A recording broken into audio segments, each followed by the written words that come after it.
how can remote viewing benefit you? Okay, well, so first, obviously, there's the practical applications. I addressed one or two of them.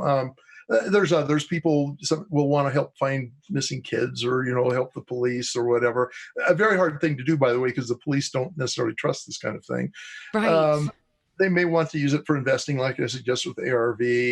It's been used in archaeology in the past, but and probably will be again, because actually it is now. I did an archaeological remote viewing session on Monday for somebody, by the way. So anyway, but by far the most people come and take my classes, actually, and I hope to resume them after this whole COVID thing gets resolved one way or the other. The people who come to take my classes, by far, even though they may have some practical application in mind, mostly it's a self-actualization tool. So I like to compare it to jumping out of parachutes, or jumping out of airplanes with a parachute. I used to do that in the Army, so I understand this really well. So you can use parachutes for all kinds of practical purposes, including putting combat troops in or getting supplies in, smoke jumpers, that.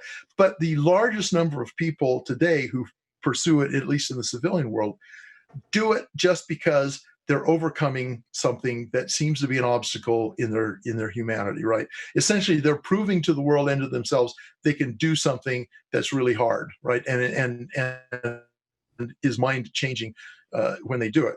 And the thing about remote viewing is that if you, and I've seen my students do this, if they, let's cast it that way. In fact, if one of my students who might come in a bit doubtful about there being anything in the universe but the physical world, physicalism, right? The moment they have a successful remote viewing experience where they have actually perceived and reported things that were accurate and correct, that they had no possible way of knowing from a target that was on the other side of the world, no possible way of knowing what that was in normal terms, that is a huge game changer for them. That's a huge life. Mind expanding. Do your mind just would go. Phew. And just watching that happen is as much fun as having it happen sometimes.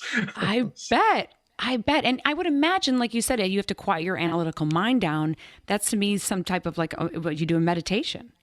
So it's got to hone those skills a little bit. Yes. In fact, there's some evidence from research that long-term meditators tend to be able to pick this up better. And even if you're not a meditator, you can still do it. But the meditators tend to be able to do it a little sooner and a little better out of the gate. So probably for that reason, correct? Yeah.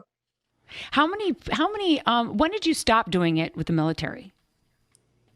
I got sent to Desert Storm in August of, it was Desert Shield at the time, but in August of 1990.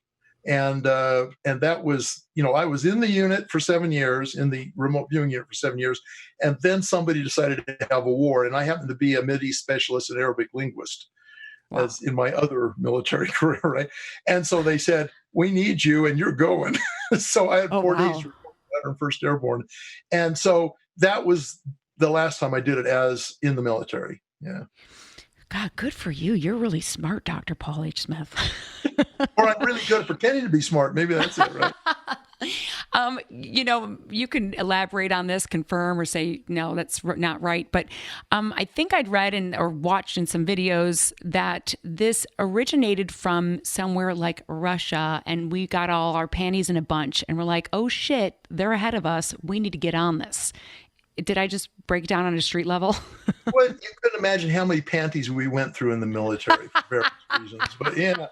So actually, the remote viewing itself got started in the civilian community. A guy named Ingo Swann, who was a New York artist and had worked for the UN and stuff.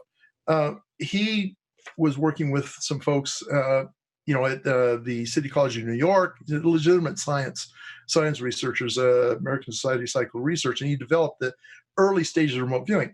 But at the same time, the CIA and DIA and our intelligence apparatus was discovering that the Russians, the Soviets in general, but mostly Russians, had been working on what we would consider paranormal parapsychology research for a long time, and they were spending literally hundreds of millions of dollars on it, not rubles, wow. Hundreds of millions of dollars, far more than we ever spent on it in the entire history of the program. And so the CIA didn't believe in this stuff, but it thought the Russians seemed to, so maybe there's something to it, we better check this out.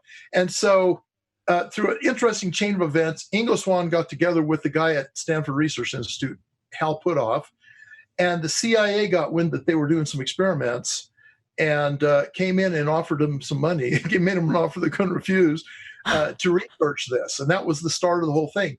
All the CIA wanted to do is find out if there was something to this in case the Russians were onto something. And proceeded to show, I would say I wasn't there then, but they proceeded to show there really was something to it. And from that point on, the intelligence community, it was a love-hate relationship. There were some folks in the community who didn't like it. There are others who did, but from that point on, for the next 23 years, completely through the Cold War, we were researching and actually operationally using this stuff. That it become a priority thing because of what the Russians were doing. God, that's so freaking fascinating to me. There was something I'd seen online about something that was declassified, which was the Gateway something. Stargate. What is it similar? Stargate is the final code name for the program. And the thing to be aware of is that we had the name Stargate. That's two words, star and gate, right? Most military code words have two words, not one run together, right? But you'll see it written the other way. So Stargate was the final code name for it. And that became the rubric that covered the entire program. It had lots of other code names, but that was the final one. So that became the one that designated it all. And we had that name, Stargate, long before the movie or the television series. Really? Okay. What about being able to remote view interdimensionally? Can you? Who knows? There's a lot of talk about the multiverse, multiple universes, multi-dimensions, all that stuff. But right now it's all hypothesis. We don't know if those things exist or not, really, when you get right down to it. The other problem is, if they do exist, we have no idea how to check them out to see if they're there. So we might be able to remote view into another dimension, but we would have no idea whether we succeeded or not. You're totally right. I mean, what about something like the moon, which you'd be able to maybe? That has been done. Oh, it has been done. Have you done it? Yes, I have. So Ingo, he's the one that taught me remote viewing and the rest of us remote viewing. So he had a project remote viewing the moon, some anomalies on the moon. And he asked me to participate. Of course, I'm a viewer. I'm blind to the target. I had no idea we were doing the moon, right? Right. And so I get the coordinates. I do the session, and several sessions, and it was bizarre. I mean, I'm getting this kind of cold, white, deserty place. I grew up in Southern Nevada, so I know desert, right? Right. And this was weird. It was weird. There's no plants, nothing. Like, what the heck? And there were some other very strange things that came up, but I don't want to get into that because I'm not quite sure if it's real or not, but UFO kinds of things, right? Oh, I believe it. The dark side of the moon is filled with them. Go ahead. That's actually where we apparently were. That's where we were targeted. So, yeah. So the interesting thing, I got this bizarre stuff, but and I didn't really trust it much because anytime you get that, could be fantasy. That's one of the things you have to deal with in remote viewing is your fantasy kicks in sometimes, right? So I was treating it as fantasy, and then I finally got the results from Ingo and from another guy who'd done it. And a lot of our stuff matched up, and that was a little startling. So I still don't know what to make of it. I'm not going to commit myself to the fact that there are actual artifacts on the moon or anything like that. But I mean, it's possible. We don't know everything. It's possible. I'm not going to commit myself to it because we haven't been able to verify it. But the fact that our data coalesced independently of each other. We had no connection with each other when we were doing this work. That was interesting. That was kind of made me think a little more about that, Totally. Talk about mind expanding.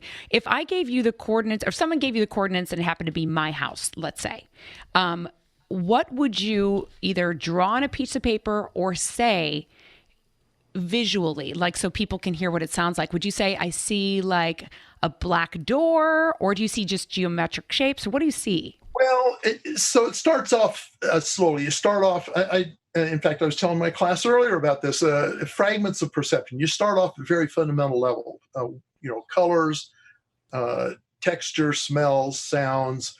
Then you start getting into shapes and you sketch shapes and stuff. You get impression of it, lines and stuff.